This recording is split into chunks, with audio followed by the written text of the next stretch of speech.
So hello guys, আমার ঘরটা অনেক দিন যাবৎ নোংরা হয়ে গেছিলো, পরিষ্কার করা হচ্ছিল না কাজের অনেক চাপের জন্য, তাই ভিডিও করতে পারিনি।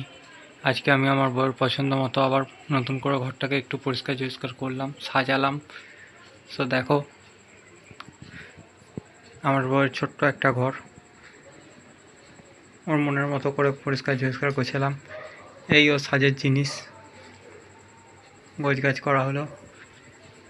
এটা হচ্ছে আমার ঠাকুরের সিংহাসন, এখানে সব ও সাজের জিনিসপত্র রয়েছে।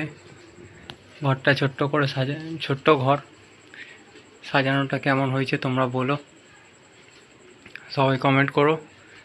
আর সামনে দুর্গাপুজো আসছে, সামনের ব্লকে দেখাবো ঘরটা নতুন করে আবার রং করে ডিজাইন করে একটু অন্যরকমভাবে। কেমন লাগছে আমার এই ছোট্ট শখের ঘরটা একটু বলো, তোমরা কমেন্ট করো।